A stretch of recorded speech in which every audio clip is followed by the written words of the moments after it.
परवरदिगार कुरान मजीद में इरशाद फरमा रहा है, कुल्लु नफ्सिन ज़ाइक़तुल मौत, हर नफ्स को मौत का जायका चखना है। मौत एक ऐसी शय है जिससे कोई भी बशर इनकार नहीं कर सकता कि अब हम दुनिया में आ गए हैं, अब हमें यहीं रहना है, अब हम इस दुनिया से नहीं जाने वाले। अज़ान मुहर्रम मौत तो उन्हें भी आई है जिनके सदक़े में कायनात को खल्क़ किया गया, पैदा हुई जिनके लिए ये सारी कायनात। जब अहमद मुरसल ना रहे कौन रहेगा। हाँ अज़ीज़ों, ये वो मौत है जब करबला वालों से टकराई तो मौत ना रही, और यही वो मौत है कि जिसका जायका बताने वाला कोई ना था सिवाय करबला के। करबला के मैदान में हमें पता चला कि मौत का जायका क्या है, और करबला में जो मौत का जायका पता चला वो जनाब कासिम अलैहिस्सलाम ने बताया। और जनाब कासिम अलैहिस्सलाम ने किसी तख्त पर बैठ कर नहीं बताया था, बल्कि इमाम हुसैन के पहलू में खड़े होकर के बताया था, चाचा जान मौत मेरी निगाह में शहद से ज़्यादा शीरी है। जनाब कासिम बताना चाहते हैं मौत अगर इमाम के पहलू में आए तो शहद से ज़्यादा शीरी हुआ करती है। हाँ अज़ीज़ों, 7 मुहर्रम आ गई है। क़याम हुसैनी से अल-आताश हाय प्यास। अज़ीज़ों, रोने में कोई कमी ना कीजिएगा, इसलिए कि 7 मुहर्रम आ गई है, बस चंद दिन रह गए हैं। सैयद शुहदा को दिल खोल कर भरोसा दे दीजिए, इसलिए कि जो अगले साल जिंदा रहेगा वो फिर ये गम मनाएगा, जो चल बसेंगे उनका ये सलामे आखिर होगा। लिहाजा रोने में कोई कमी न कीजिएगा, इसलिए कि रोने पर पाबंदी तो खुद जनाब सकीना पर थी ना, जहाँ पर खुद सैयद सज्जाद जैसा भाई मजबूरन मना कर देता था, बहन सकीना न रो वरना शिव ताज़ियाने मारेगा।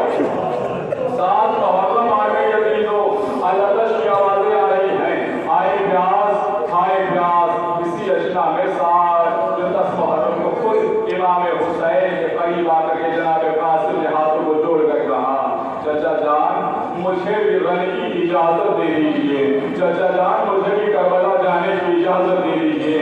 इमाम हुसैन ने कासिम को अपने कलेजे से लगाया और काफी देर तक रोए, इतना रोए कि बस काली हो गया। उसके बाद कासिम को ये कहे कि वापस खैमे में भेज दिया, मेरे लाल कासिम तुम्हारी माँ के लिए तुम्हारे बाप का गम काफी है कि आप खैमे में चले जाओ। कासिम खैमे में आए, अभी कुछ देर तक बैठे हुए थे। एक रिवायत का जुमला पढ़ने लगा हूँ यहाँ पर, जनाब कासिम और जनाब अली अकबर और मौला गाजी अब्बास जो हैं खैमे के पीछे तीनों लोग बैठे हुए थे। चचा भतीजे आपस में गुफ्तगू कर रहे थे। चचा अब्बास कह रहे थे, आए अली अकबर, कल जब सुबह कुर्बानी होगी ना तो सबसे पहले मैं जाऊंगा, इसलिए कि मैं अपनी कुर्बानी दूंगा, इसलिए कि अगर तुम अली अकबर पहले जाओगे कि हुसैन की आंखों के नूर हो, अगर तुम चले जाओगे तो हुसैन की बीमारी चली जाएगी। ये चचा अब्बास अली अकबर से कह रहे हैं, अपने भतीजे से कह रहे हैं, लेकिन अली अकबर ने चचा से हाथों को जोड़कर कहा, चचा अगर आप चले जाएंगे तो बाबा की कमर टूट जाएगी, लिहाजा चचा पहले मैं चला जाता हूँ। अभी दोनों भतीजों में और चचा में तकरार हो रही थी। जनाब कासिम चचा भतीजे की गुफ्तगू सुन रहे थे कि इतने में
ख्वाहिश है। जनाब कासिम का हाथ पकड़ा, शहजादी ज़ैनब के खैर के करीब आए। आने के बाद कहते हैं, ऐ ज़ैनब, जरा भैया हसन का वो संदूक लेकर के आओ जिसमें भैया हसन का मामा रखा हुआ है, जिसमें भैया हसन का मुर्दा रखा हुआ है। शहजादी ज़ैनब ने कहा, भैया खैर तो है, क्या खैर तो है, लेकिन अब जो है भैया हसन की निशानी करबला में कासिम जाने को तैयार है, लिहाजा मैं चाहता हूँ कासिम को उसी तरह से तैयार किया जाए ताकि हूबहू करबला में भैया हसन नजर आए। जो अजीजों, कासिम को सर पे इमाम हसन का मामा रखा गया, इमाम हसन का कुर्ता पहनाया गया। उसके बाद शहजादी ज़ैनब से मुखातिब होकर के कहते हैं, ऐ बहन ज़ैनब, जाओ कहने से कुबरा को भी बुला लाओ ताकि उस वसीयत पर भी अमल किया जाए। लो अजीजों, जनाब कुबरा को बुलाया गया। इमाम ने उस वक्त अपने पढ़ा है कि जब एक शहीद इमाम से इजाजत लेकर के मैदान कारज़ान में जा रहा है, लिहाजा कासिम रुखसत होने लगे। तमाम बीवियों से जब कासिम रुखसत होने लगे, एक मर्तबा एक बीवी है जिसने कासिम का चलते वक्त कुर्ते का दामन पकड़ लिया। ऐ मेरे वालियों वारिस, ये तो बताओ मैं तुम्हें जाने के बाद किस नाम से याद करूंगी, क्या कह के बुलाऊंगी?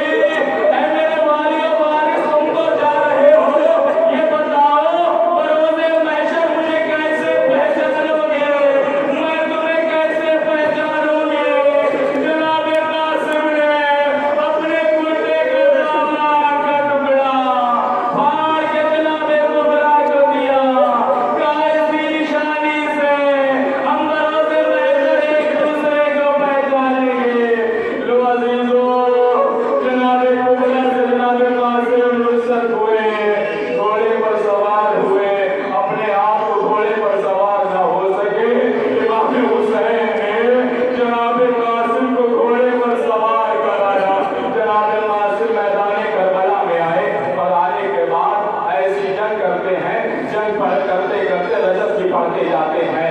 ऐ औलिया अशीनों, तुमने मेरे चचा को कमजोर समझ रखा है, आओ कासिम की शुजाअत देखो, आओ कासिम की जंग देखो, अब देखता हूँ कैसे जंग करते हो।